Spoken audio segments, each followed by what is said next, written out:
thank you through Andrew, na thank you through Prime Minister long disala talk sa viblong yo am go pala through ya mi hamamas through long stop one time you pala.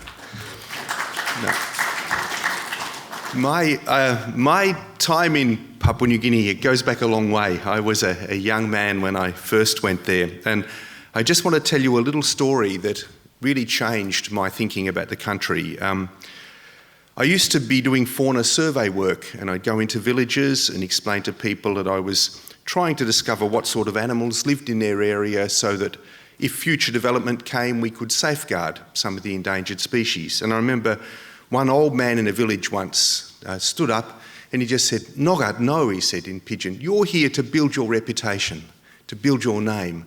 And as a young man, I was a little bit thrown back by this, a bit embarrassed. But he was absolutely right. He really was. And I thought about it over the years. And, I was studying at the feet of the great professors of biology in New Guinea, the old men and women of the villages who knew everything there was to know about the fauna of their area. And I suppose I tend to view the relationship with the country as a lifelong one. And I decided then I needed to really build a different relationship with Papua New Guinea, a long-term one that represented or reflected the genuine inputs of all of the partners. Me, perhaps bringing something, but also the people, the landowners, the people of Papua New Guinea, bringing something to whatever enterprise I was involved with. And over the years I've built on that and tried to really give something back in exchange for those great gifts I was given as a young man. So I want to talk about opportunities for business in a low carbon future in PNG, but just spend a tiny bit of time talking about the social context. Just 3 weeks ago, I was in the Solomon Islands. I'm building a relationship with people there that's about biodiversity conservation. It's not a business relationship, but it's based on business principles. And, in a situation like that, we found that we had to deal with conflict, payback killings that went back 91 years in that area. And just 3 weeks ago, I was invited really into the heart of that culture, to a pig exchange, a shell exchange, that put to bed those killings and allowed us to get on with our common work together. And I think there's a real lesson in that for people who want to engage in Papua New Guinea. You have no choice but to become involved with the culture if you want a successful long-term business relationship or indeed any other sort of relationship. Tradition and culture are very important because land is clan-owned right through Melanesia, and the land that you wish to work on is part of the deal that you have to make. So having said that, I just want to look at carbon negative opportunities. Sadly, we have come very late to an agreement on climate change. It took until Paris, 21 years of negotiation to get a global agreement. And we're now in a situation where we have emitted so much greenhouse gas that we are almost certainly going to cross the 2-degree threshold that we are trying to avoid unless we can draw down immense volumes of carbon dioxide from the atmosphere. So this is a separate matter from the deployment of clean energy technology like wind and solar. That's going ahead very strongly now, and the use of natural gas to displace more carbon-heavy fuels such as diesel. That will all happen, I think, as a result of economic forces and the global agreement. But there is a whole new area which will become increasingly important as time goes by, which is how do we get some of the gas out of the air, do that at a profit, or at least do it in a way that is cost effective. It's interesting that the first Trump budget in the United States allowed a provision for doing exactly this, to get CO2 out of the atmosphere. A $50 per tonne tax credit was offered for geological sequestration. What that means exactly is still not so clear, but it doesn't just mean pumping CO2 into the rocks, back into the rocks. Other options are open. And a $35 tax credit for profitable use of carbon. The program runs for 12 years. It's effectively a shadow price in carbon in the United States economy, which is very, very interesting. And other nations are looking at this initiative, saying, how does that fit in with our global commitments? How can we synergise our business interests in ways that maybe could use a tax credit for sequestration It'll be a step on the road towards effectively a global carbon tax or a global shadow carbon price, and I think it offers great opportunities for places like Papua New Guinea, where the variety of opportunities for sequestering carbon are just so very large. I know that the Global Green Growth Institute has recently engaged with Papua New Guinea in terms of accessing funding. I think there's some new and very real opportunities here, both for large-scale projects, and the Prime Minister mentioned large-scale hydro, which is one of the very interesting opportunities, but also, I think, to find ways of developing bottom-up initiatives. They're always more difficult, engaging with the small scale and building something out of that.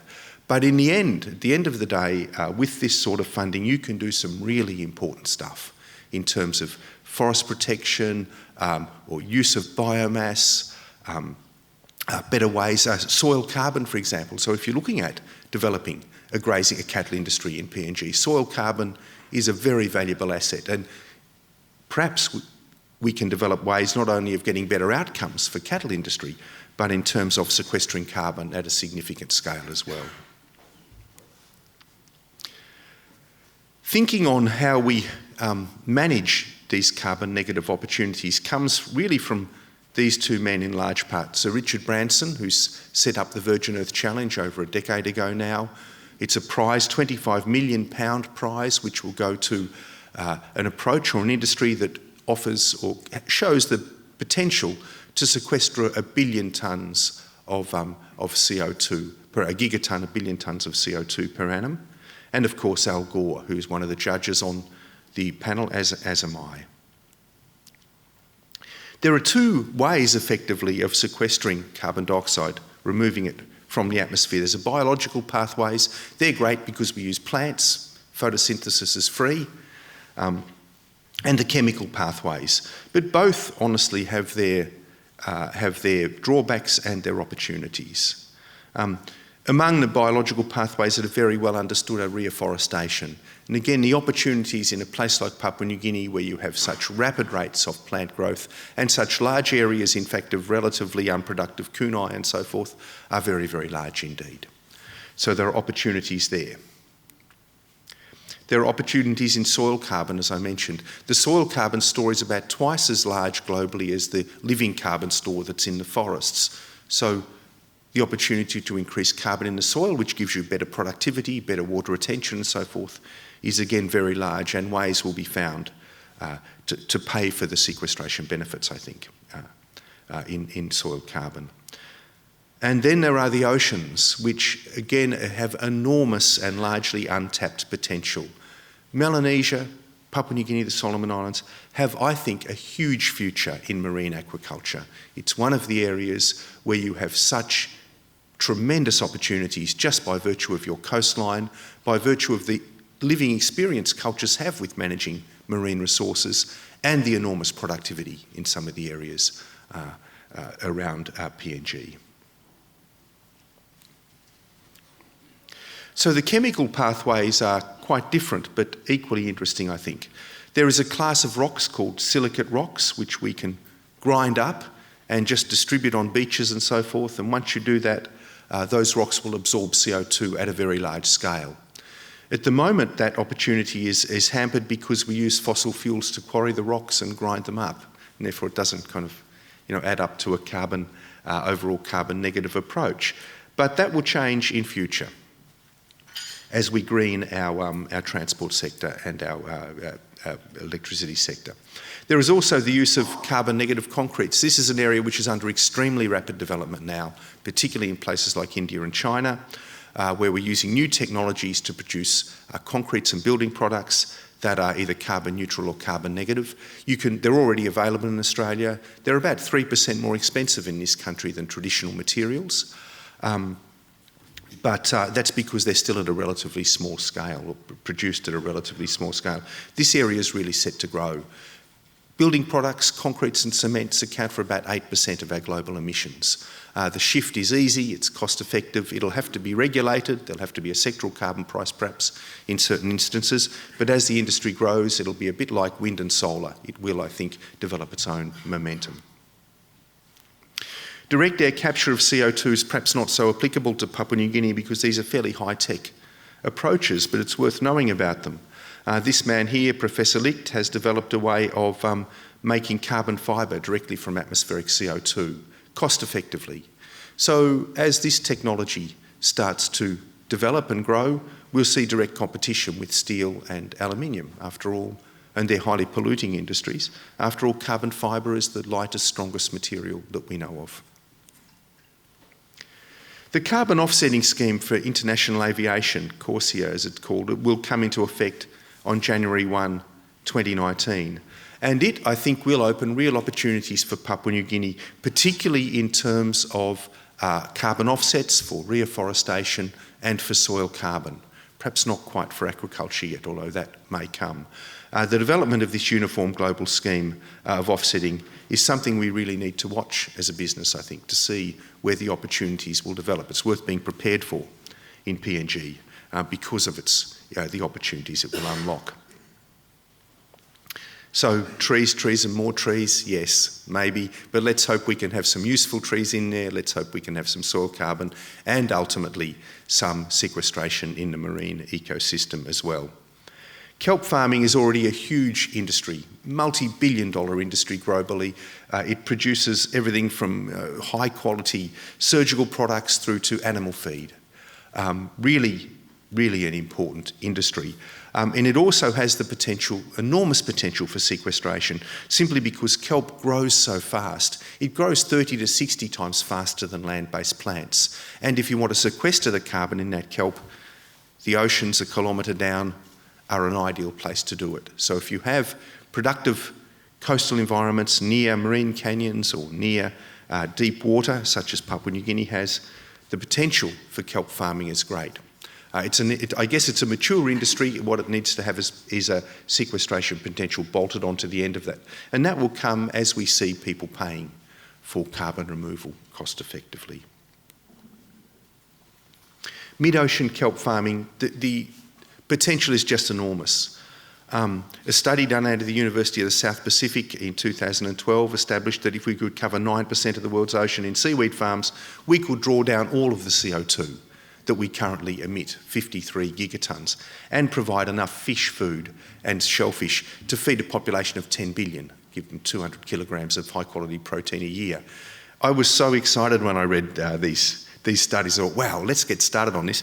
Then I thought, I better find out how big 9% of the world's oceans are. It's about like 4.5 times the size of Australia, so it's not going to happen anytime soon, but it just underlines the potential of the marine environment. And I think countries that put a bit of R&D into this now, get the regulatory structures right, do the engagement, will be in a very strong position in future years to develop an industry that not many of us give a lot of thought to.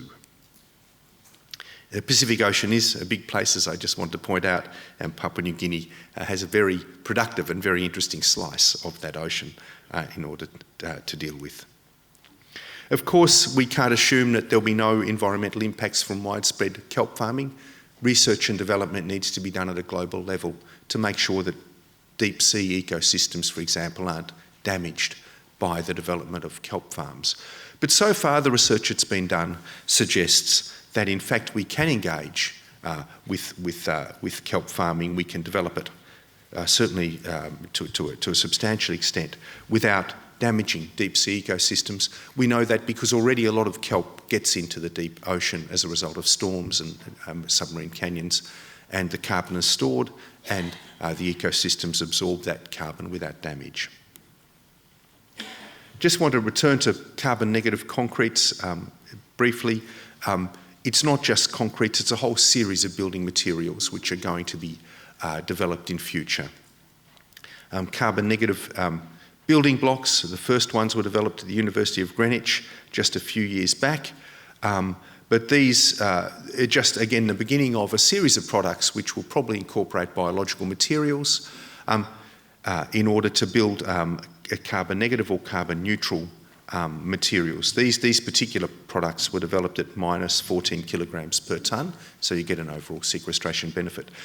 For a place like Papua New Guinea, the other thing that needs to be looked at are timber products, because timber, which is incorporated into long-term or building products which are going to be there for decades, is another means of sequestration. There are a whole series of innovative timber building products being developed in Europe and New Zealand for that matter, which might be used in a carbon negative way, which would bring benefits as well as give you a better utilisation, I think, of your forest products. Selling logs is one thing, selling finished timber products is quite another in terms of the local economy. And if you're getting a sequestration benefit, a carbon benefit or a cost or a price being paid for that, that is a very good thing. Silicate rocks, just to give you a bit more of a look into that, this is what they look like. This is a common silicate rock found throughout Australia and indeed Papua New Guinea. They have enormous power in coming decades to start mopping up CO2. James Hansen's one of the world's leading climate scientists, and he sees enormous benefits to the development of silicate rocks. He can see the day when we'll be mining these rocks using clean technologies, spreading them on beaches globally and perhaps drawing down CO2 by 30 to 300 parts per million. What will be the value of this sort of stuff to the global economy? It's hard to say, but what we do know about climate change is that we're already seeing significant impacts. The current global heat wave is having very negative impacts from Sweden to Australia at the moment, and yet we know we're at the beginning of a process. The 2020s are going to be far worse than the teens in terms of climate impacts, simply because the gas is already in the air to do that.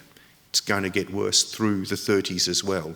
By the 30s, there's likely to be no Arctic ice over summer, just as one impact. At that point, the value of solutions that pull CO2 out of the atmosphere, either at a profit or at a small cost, will only grow, because we'll all want to avoid those ongoing consequences, and the only way we know to do it is to accelerate the drawdown of CO2 using either biological or chemical pathways at the gigaton scale. So it's below the radar for most people now, but I think that a decade from now we are going to see these sort of solutions as being really front and centre as the climate impacts grow to a long and enduring solution. And of course, to do that, to develop these industries is the work of decades. The countries that do the hard work now in terms of R&D, education, preparing themselves, are the ones that will benefit most in the longer term. Carbon negative roof paint using silicate rocks is just another one of those potential benefits. Direct air capture of CO2, again, not perhaps so directly relevant to PNG, but worth knowing about. This already exists at scale. In fact, I've seen plants probably twice the size of this auditorium here, which pull down the same amount of CO2 as 1,000 hectares of forest. And that CO2 can be utilised. Carbon Engineering and Grey Rock in 2016 announced their first commercial air-to-fuel system. This is developing biofuel, particularly for jet fuel, directly from atmospheric CO2. We weren't quite sure where that was going to go until earlier this year, the 7th of June. They announced that they had met a breakthrough point. They were able to produce jet fuel, biofuels, at the cost of $100 per barrel. That is really competitive. So we shall see where these new technologies of manufacture of biofuels directly from atmospheric carbon, where they go. Of course, they're dependent on a clean energy source. In the case of Carbon Engineering, it's Canadian hydro, which is a very, very, very large scale and very cheap cost. Some hydro, it's 2/3 of a cent a kilowatt hour, extremely inexpensive and very effective. So there's a shift between stationary energy and deployment of stationary clean energy and the biofuels that we're starting to see developed. New kind of third generation biodigesters are doing the same sort of thing in terms of direct competition with gas. So if you take seaweed, put it into a biodigester, produce high quality gas, you can compete potentially in the gas market. So there are a lot of crossovers. This is Professor Licht with his nanofibers of carbon. I couldn't resist showing you that. This is still at the desktop stage. It's not an industry yet. It's still a research project. But wow, how that's going to change the world if we can get these carbon fibres made directly out of CO2 cost competitively with conventional methods. Bioplastics, again, I guess no one wants more plastics in the world, but the potential is there. They're already being generated through atmospheric CO2. To draw down a gigatonne, incidentally, we need to double the amount of plastic we make globally. So twice as many plastic bags and all the rest of it. I don't think it's going to happen, but there's probably a niche for these sort of products as they become more cost effective. I just wanted to finally say, so having taken that slightly longer view, that for businesses in PNG, all too often we see not-for-profit organisations and so forth as either kind of nice to haves or irrelevant, or maybe even getting in the way a little bit. I think that all of those views are wrong. Business in Papua New Guinea has an enormous amount to learn from the non-for-profit sector. And just to give you a couple of examples here, the Tangkale Conservation Alliance is Sundown Province, Northern New Guinea.